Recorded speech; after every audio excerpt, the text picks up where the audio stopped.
Eu acho que a Redor surge a partir de uma tomada de consciência organizada.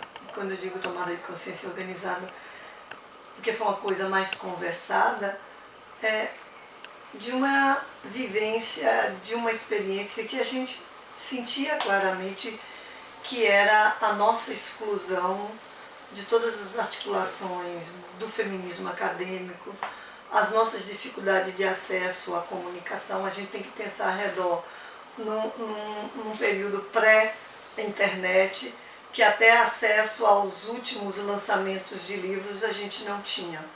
Então é muito resultado, quando eu digo dessa consciência mais organizada e coletiva, de vivenciar na participação de um seminário organizado pelo NENGE o quanto a gente estava desarticulado, o quanto a gente estava excluída, né?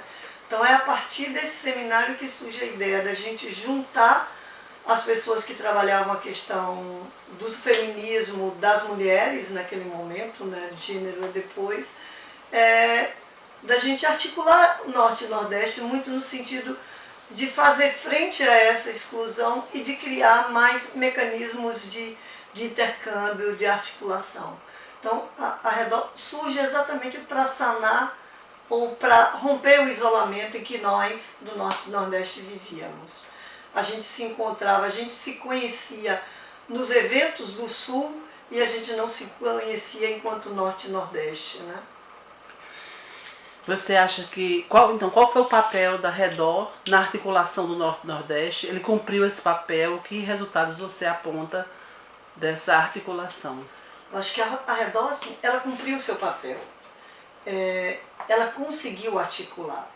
O primeiro encontro da Redor, nós conseguimos trazer as pessoas que já trabalhavam a questão, as pessoas que tinham uma articulação com a militância feminista, de todos os estados, do Nordeste e alguns do Norte. Os do Norte até hoje permanece muito difícil, né? A gente sabe que as dificuldades com o Norte ainda é muito presente, mas a Redor conseguiu fazer essa articulação e eu acho que ela foi um estopim, ela foi um caminho para a articulação e a formação de novas pesquisadoras na temática.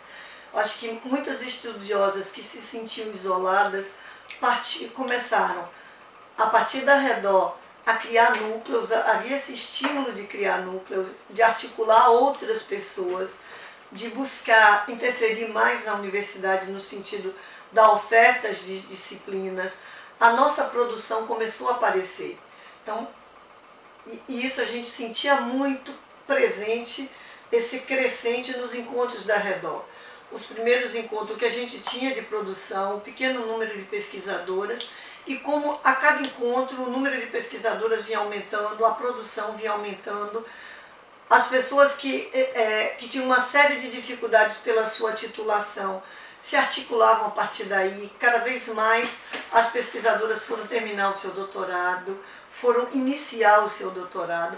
Claro que isso também teve um contexto no país de, digamos, de democratização mais regional dos doutorados, né? As mulheres, as pesquisadoras têm até hoje dificuldade por sua questão familiar, de maternidade, de se deslocar para outras regiões. E quando a Redor surge, é ainda no momento em que fazer doutorado ou você ia para o exterior ou ia para Rio e São Paulo, principalmente São Paulo. Então, quer dizer, quando eu digo essa conjuntura vai favorecer e com as pós-graduações que vão surgindo no Norte e Nordeste e o nosso empenho com a temática, isso floresceu muito em termos do aprofundamento, da produção e da formação de novas pesquisadoras na temática. Então hoje eu acho que a Redor cumpriu esse papel.